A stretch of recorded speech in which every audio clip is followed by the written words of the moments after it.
दोस्तों, दुबई का नाम सुनते ही सबसे पहले ख्याल महंगी कारों और ऊंची बिल्डिंग का आता है, क्योंकि दुबई को स्काई स्क्रैपर्स की धरोहर कहा जाता है।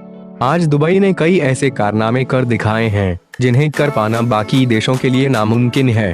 दुबई पर्यटकों के मामले में बड़ी ही तेजी से बाकी देशों को पीछे छोड़ रहा है। दुबई टेक्नोलॉजी पर इतनी तेजी से काम कर रहा है कि यह आने वाले समय में ऐसी तकनीक इजाद कर देगा जिससे दुबई एक हाईटेक सिटी होगी।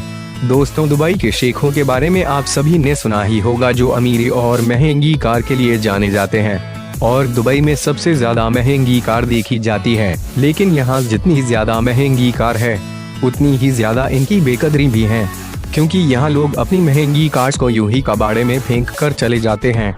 आपके मन में अब जरूर यह सवाल आया होगा कि आखिर लोग ऐसा क्यों करते हैं, तो इसी सवाल का जवाब आज मैं आपको देने वाला हूँ।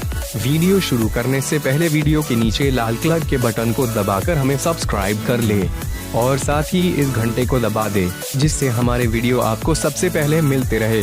दोस्तों, अगर 50 साल पहले के दुबई पर आप नजर डालें तो यह सिर्फ रेत का एक टीला था जहां कोई भी नहीं जाता था। लेकिन आज यहां पर करोड़ों की संख्या में लोग हर साल ट्रैवल करते हैं, क्योंकि आज दुबई पर्यटन के मामले में दुनिया के कुछ सबसे अव्वल देशों में गिना जाता है, क्योंकि यही दुनिया की सबसे ऊंची इमारत बुर्ज खलीफा भी है।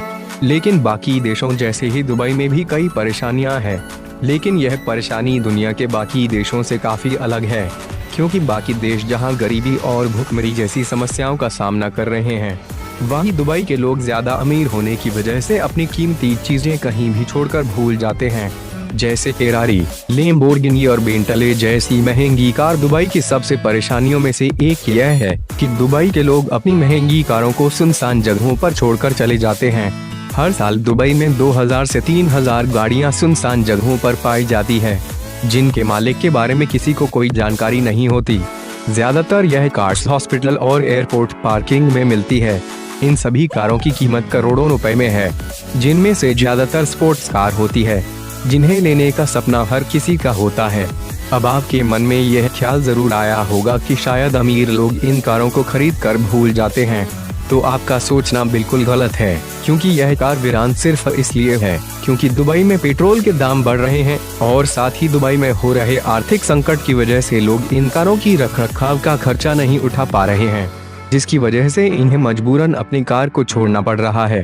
दोस्तों, अब सबसे अहम सवाल आपके मन में यह उठा होगा कि वे अपनी कार को बेचकर अपना कर्जा क्यों नहीं चुका देते। तो इसके लिए मैं आपको बताना चाहूँगा कि शायद उनके कर्ज की कीमत उस कार से भी ज्यादा हो और दुबई कानून के अनुसार अगर आप अपना कर्ज नहीं चुका पाते तो यह भी अपराध की श्रेणी में गिना जाता है। और आप जानते ही हैं कि दुबई में जुर्म करने का क्या अंजाम होता है। मतलब अगर आप अपना कर्ज नहीं चुका सकते तो आपको जिंदगी भर जेल में सड़ना पड़ सकता है। तो यही कारण है जिस वजह से लोग अपनी महंगी कार्स कबाड़ की तरह सड़ने के लिए छोड़ देते हैं।